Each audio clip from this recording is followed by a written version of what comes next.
I've been trying to learn a lot of different war games over the last year. My son and I started playing Marvel Crisis Protocol, and we rather enjoyed it. It was a fun, competitive way to interact with each other. But one of the issues that I've had with a lot of the war games that I've been trying to learn is there's no like tutorial, right? I mean, and it's a weird group of the hobby to not have tutorial, because like these really complex war games are kind of designed like video games. They're really crunchy. There's a lot of different like ways, things you have to remember. There's keywords, there's phrases, there's things that trigger other things. There's exceptions to things. Like these games get pretty meticulously crunchy with rules, but they don't have a way to kind of ease you into the rules. And I've been thinking about that a lot, while at the same time, my family's been playing a lot of this game, Slay the Spire. And I don't know if you've heard of this or heard of the video game for it. This is the board game, card game version of the video game. And my thought is, why aren't companies doing what this Slay the Spire board game does to teach people how to play their war games? Picture this for a moment, right? Imagine you've got a war game where you have like one character, right? Your warband starts with one character, and they're pretty basic what they can do, just like this character from Slay the Spire. All he's got is defend cards and strike cards, and then this one bash card. Very, very uncomplex deck. But as you go on playing the game with your little 10-card deck, after you beat some enemy, you get a choice of 3 new cards, and they add new complexity to the game. They add new mechanics.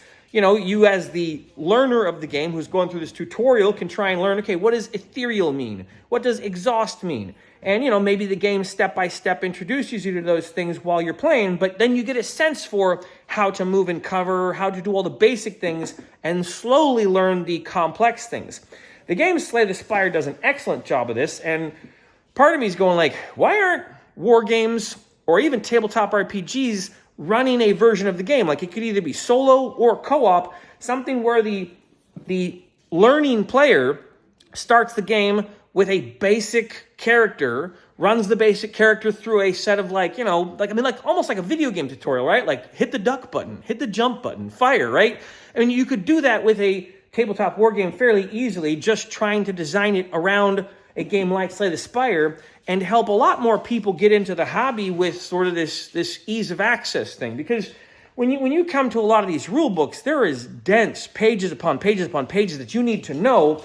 And you got to remember the stuff that was on page 10, because on page 50, it's referring back to the stuff on page 10. And by the time you actually go to tabling your game, you end up playing the game wrong a lot of the time, or at least I have, unless I'm learning them wrong. But I end up playing the game wrong, which means the next time I go to play one of these games, I know I'm going to play it wrong.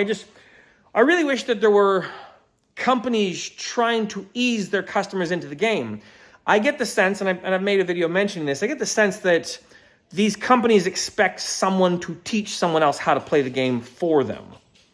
I don't know, you can let me know what you think of that. But if you are a company designing a war game, or even a tabletop role-playing game, or if you're an individual for that matter designing a tabletop war game or tabletop role-playing game, please take a look at Slay the Spire, right? I mean, just I don't know, order a copy of it, watch a tutorial on how to play it, whatever. The mechanics of this game are very simple for a new player to get into, because it's not complex. You have like a very basic deck, and then you slowly get to build the deck over time with more and more complex cards, which one means you get to actually customize a character. In the case of a war game, if there was a war game design like this, and you had, you know, your one hero that you started out playing the game with, and then, you know, got to build up a war band of more heroes by picking choices, you could have actually a very unique either single player or cooperative experience that allows someone to walk through like the mechanics of the game without being overwhelmed by too much stuff. Anyways, let me know what you think down in the comments below. If you know of a war game, or, well, I'm going to say specifically war game. I know I'm talking about tabletop RPGs too, but if you know of a war game that has a really good mechanic for teaching you how to play the game, please link it down below so I can take a look at it, because I am interested in learning these games, especially ones that are easy to teach to new people. All right, that's it for now. God bless you. Have a good day. Let me know your thoughts in the comments below. All right, bye-bye.